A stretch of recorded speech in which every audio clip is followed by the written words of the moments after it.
Urgent, a tough ultimatum for Minsk. Lukashenko was given 1 week to withdraw equipment from the Ukrainian borders. Volodymyr Zelensky's condition for the Belarusian dictator: either stop supporting Putin and withdraw troops, or the Ukrainian army will resolve this issue using its own methods. And this tough rhetoric is already yielding results. What will be the reaction of Lukashenko and the Minsk leadership? But against this backdrop, something unexpected emerges. The Times publishes a sensation: Lukashenko is seriously ill. For Putin, this could become a new critical problem. How Ukraine outplays weakened dictators and why the Kremlin has fewer and fewer options. More on this next. Watch until the end. Greetings. This is Ukraine Today. I'm Darina Hutskalo with the latest news. Ukraine has moved to a strategy of absolute dominance. Kyiv no longer sends diplomatic warnings but speaks to Minsk in the language of force. This tough stance was fully supported by Belarusian opposition leader Sviatlana Tsikhanouskaya, stating directly that Lukashenko must realize the consequences of his actions. All responsibility for providing territory, weapons, and fuel for the Russian military machine now lies personally with him, and the time for empty excuses for the Minsk regime has irrevocably ended. If Lukashenko truly wants peace, he must prove it not with words, but with concrete actions. Stop any support for aggression. I know that Belarusians are against the war, therefore I appeal to each of you. Take care of yourselves and do not let yourselves be dragged into someone else's confrontation. Do not give in to propaganda. Do not believe in imposed fears and hostility. Do not become a tool in someone else's imperial ambitions, because this is not our choice. The main blow to the Belarusian dictator's positions was the ultimatum from the president of Ukraine. Volodymyr Zelensky gave Lukashenko exactly 1 week to completely withdraw all military equipment from the Ukrainian border. The conditions are formulated as clearly and toughly as possible. If Minsk does not comply with this demand within the specified time frame, Ukraine reserves the right to independently and radically deal with this threat. Such a decisive step effectively corners Lukashenko, as any attempt at escalation could result in an immediate and devastating response for his regime. On his territory, along 2 regions bordering Ukraine, there is equipment that corrects fire on the Ukrainian population, specifically on the population. Civilians are being killed there. There are repeaters on the corresponding towers. Can he remove this? Why the words about him not wanting to participate in the war? Let him remove this equipment, let him turn off this equipment. I think that 1 week will be enough for him to do this. Why do I say 1 week? Because now, every day, our civilians are dying because of this. Children are being wounded. If he doesn't do it, we will. At the same time, Kyiv is cutting off the economic oxygen for the supply of occupying forces. The president of Ukraine directly called Lukashenko one of the main suppliers of fuel, diesel, and petroleum products for the Russian army. At the same time, Zelensky emphasized that it is within the Belarusian dictator's power to fully control and stop these flows. Ukraine is systematically destroying the Russians' ability to use foreign resources to wage war. And now Lukashenko is faced with a choice. Either he shuts off the tap for Putin's army, or he shares the status of a total bankrupt with the Kremlin. Just like his, for example, oil refining industry. We are doing everything so that the Russians don't have the opportunity to sell oil and supply the corresponding diesel and oil to their army, because all of this is used against us. Lukashenko today is the main supplier, or one of the main suppliers, for the Russian army, specifically Lukashenko, specifically Belarus. Can this be stopped? I am sure that it is within his power, and he is the one who controls it. But he has already spoken about this. But the most destructive factor for the axis of evil was the sudden physical decline of Putin's main associates. The authoritative British publication The Times published a sensational analysis, according to which key Kremlin allies Ramzan Kadyrov and Alexander Lukashenko are in critical condition. The serious illnesses of these dictators create a colossal problem of power succession for Putin. The situation has gone so far that 71-year-old Alexander Lukashenko is rapidly losing his capacity and cannot move without a golf cart. 71-year-old Lukashenko is noticeably short of breath, losing his voice, suffering from inflammation of the heart muscle, using a golf cart to cover short distances, and recently cancelled important meetings due to a severe viral infection. At the same time, he is preparing a safety cushion that will leave him with the right of absolute veto and lifelong immunity from prosecution. Presumably, the plan is that in case of incapacity, he will be able to influence his successor and protect himself. But if he is removed, it will be a signal that he is no longer under Putin's protection, and the head of the Kremlin himself is losing power. Our uncompromising strategy hits the enemy at the most precise and painful moment. According to experts, Putin will not be able to handle both the war in Ukraine and the inevitable bloody redistribution of power in Belarus, which will begin immediately after the departure of his seriously ill protégé. By demonstrating iron will and issuing a tough one-week ultimatum, Ukraine has proven that it is ready to eliminate any threat on its borders while the Kremlin's dictatorial regimes collapse and rot from within. And this panic has already forced Minsk to publicly make concessions. Belarusian dictator Alexander Lukashenko officially apologized to the head of our state and openly admitted that his country is absolutely defenseless against Ukrainian weapons. The tone of rhetoric in Minsk dropped sharply after the commander of the Unmanned Systems Forces, Robert Magyar Brovdy, clearly hinted Ukraine already has a plan for devastating strikes on the first 500 targets on Belarusian territory if Lukashenko dares to take even one wrong step.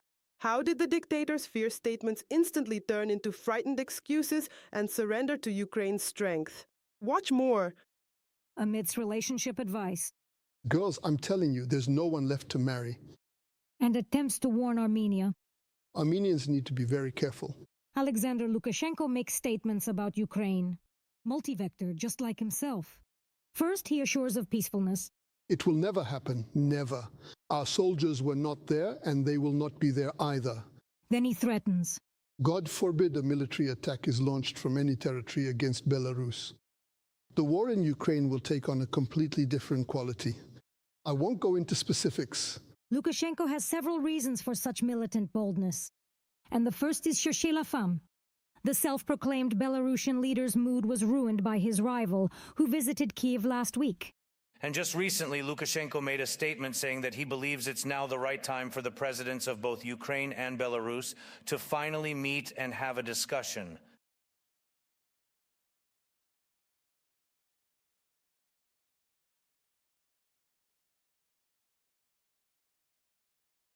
That turned out interesting. Lukashenko said it, but Sviatlana Tikhanovskaya arrived. Lukashenko received such a political slap for excessive flirting with Putin. Lukashenko always maneuvered between Moscow and the West, balancing quite skillfully until now. He didn't let himself be dragged into an open war. But lately everything has changed, especially after joint nuclear military drills with Russia. These exercises, all these drills, the issue of Oreshnik deployment and nuclear weapons. Escalation can happen in different ways.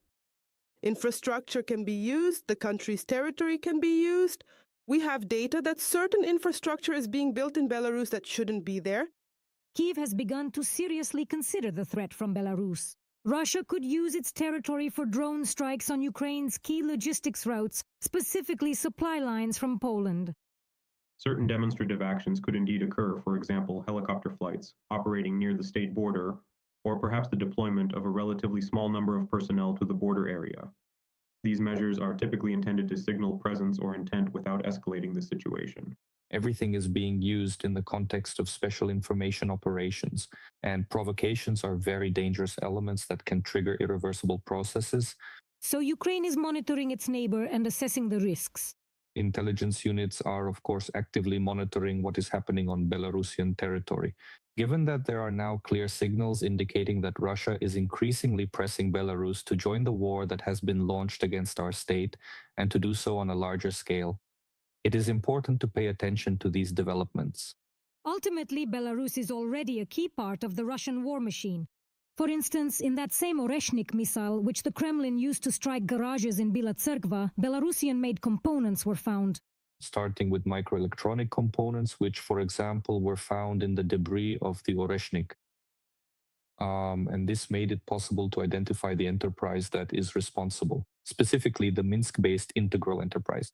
Belarus supplies high-tech components and microchips for Russian ballistic missiles.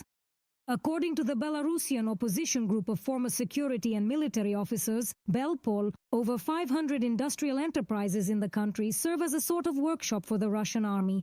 And the chain involves not just defense industry sites, but also, for example, the seemingly peaceful Minsk wheel tractor plant.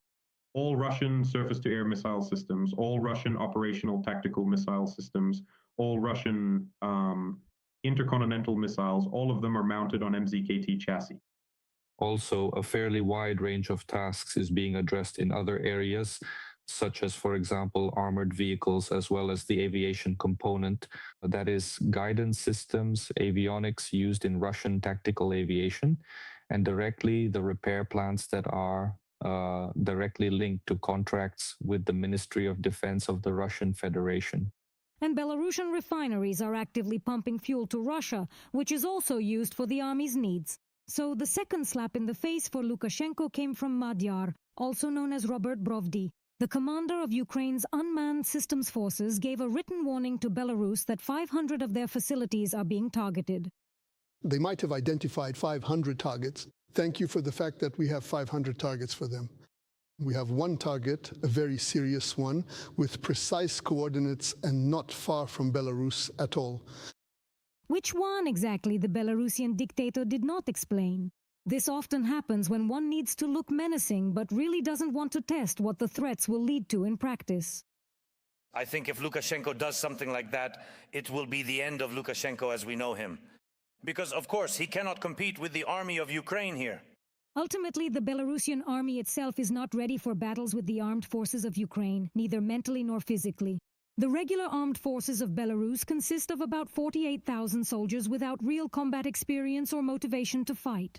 In 2022, it was clear that Belarusians would not go to war, and now even more so. But through various ways, using narratives and propaganda, one can try to entice or force people to participate in the war. However, for the Kremlin, Belarus is valuable not as an ally on the battlefield, but as a bridgehead, a training ground, and a military workshop. Belarus is a production base, a massive production base. And what's more, this production base has one advantage that Russian territories do not, because Ukraine does not strike the territory of Belarus. At least for now. Yevgenia Tereshchenko, we are Ukraine United News Marathon. Lukashenko definitely won't pass. On the border with Belarus, our people built something shocking. Minsk is being drawn deeper into the Kremlin's orbit. The territory's neutrality was lost long ago. Instead, Kyiv quickly reads the signals and reacts to risks from the north. The AFU is ready for any scenario of how events might unfold. The situation remains tense. And there's only one main question: will this direction turn from a potential to a real front? Let's watch. Dana forward. Let's check the border. A soldier with the call sign Kreshcheny patrols the area near the Vystupovichi International Checkpoint. Before the full-scale invasion, this checkpoint in northern Zhytomyr region was crossed by 1,000 cars and 3,000 to 4,000 people daily. Now it's closed and surrounded by engineering fortifications so that no one from Belarus can cross our border. They can be used by the enemy specifically for an offensive. Therefore, these are the most, let's say, vulnerable areas of the terrain, which are accordingly equipped in both engineering and fortification terms. Understanding this, the checkpoint also becomes an object that will deter an enemy offensive if necessary. The military has increased patrolling of the Zhytomyr region's border with neighboring Belarus, but they are sure that no buildup of manpower or equipment is observed there. Our drone operators monitor any movements on the other side around the clock. They say they haven't recorded any provocations so far.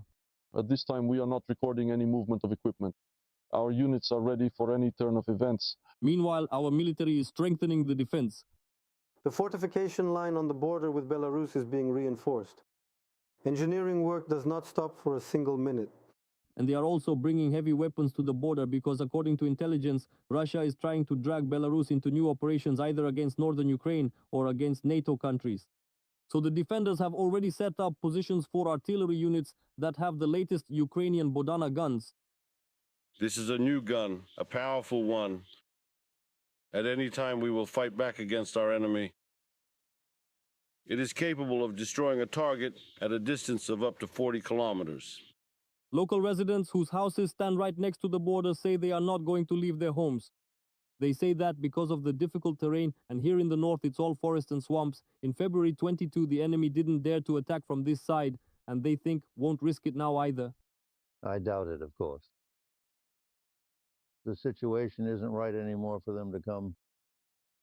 They're already afraid of us too. If they try to come, they won't get through here. The bridges will be blown up. And what do relatives on the other side of the border think? Many locals have them in Belarus, but they haven't asked.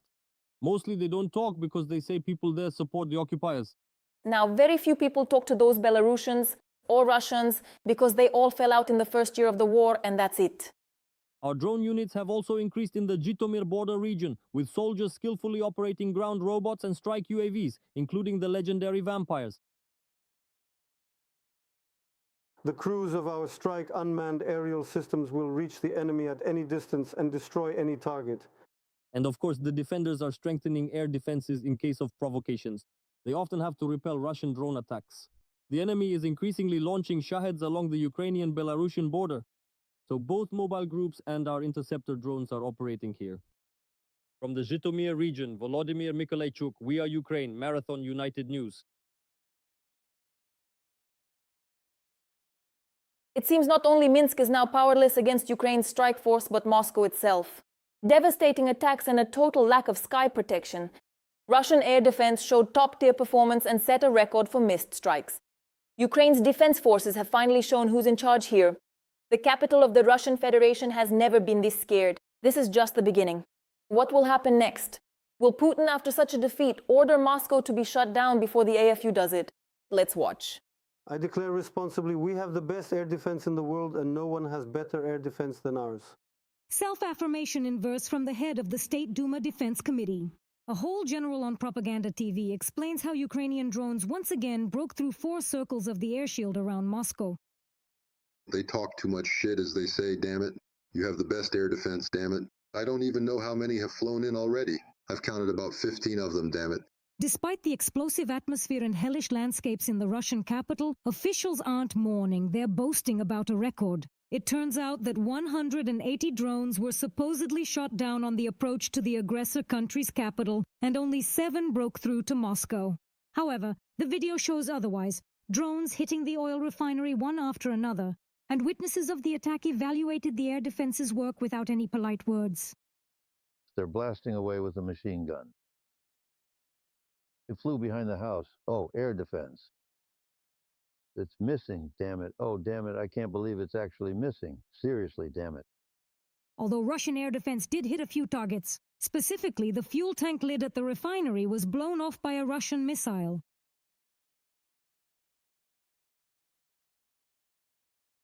There was also a hit on a building due to Russian electronic warfare. Immediately in such cases, intense pressure starts on the crews. Shoot, cover, why did you miss? Tear everyone apart, and so on and so on and so on. Secondly, the Russians were pulling them into Moscow, let's say, from everywhere they could. And for all of them to work effectively, coordination is required. Traditionally, the Russian authorities downplayed the consequences, claiming that Ukrainian drones slightly damaged the refinery in Kapotnya and the Sadovod market. And this somewhat contradicts the impressions of locals who felt like they were at a resort. A hellish all-inclusive. All of Moscow is on fire, damn it. Tell me, Uncle, was it for nothing that Moscow burned by fire was given to the French?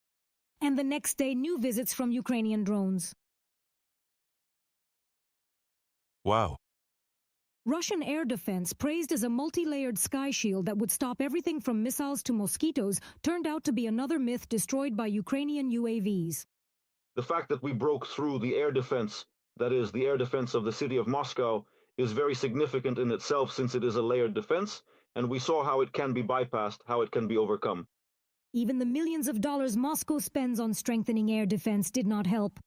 The concentration of these SAMs right on the territory of Moscow is, in fact, to some extent, playing a cruel joke on the Russians, because this number of strike systems, on the contrary, disorients and disorganizes them. And the pansirs on the roofs of high-rises did not perform as expected.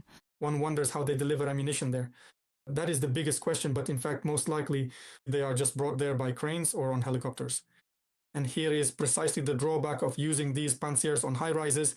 There is no possibility to reload these systems in time. It has come to the point where the Russian Federation is spending interceptors for the S-300 SAM systems, which should protect against missiles, to shoot down Ukrainian drones. And not always accurately. On the approach to the target, let's say behind the scenes, there were also at the same time launches of Russian air defense systems that were taking place against these incoming drones. Most likely these drones were being actively hunted and targeted by S-300 or S-350 systems, and maybe even S-400 air defense systems as well. Despite these efforts, in the end, the Russian air defense forces could not successfully repel or intercept them, and the drones managed to get through their defenses. Expensive missiles are used against much cheaper drones, and this exhausts Russian air defense. One shot of this missile can cost more than dozens of drones. Cheaper and more mass-produced strike weapons bleed the air defense system, which is forced to use more expensive missiles that require more time and more money to manufacture. There is another problem. The Russian Federation lacks ammunition for the S-300 and S-400 air defense systems. According to our intelligence estimates, last year Russia had 400 such missiles, but now there are significantly fewer. Firstly, since the start of the full-scale invasion, stocks were spent uncontrollably for strikes on the territory of Ukraine in surface-to-surface mode. This is a missile that creates a huge cloud of fragments upon explosion, and they used a lot of them. They had, by various estimates, 6,000 or 8,000 at the start of the full-scale invasion.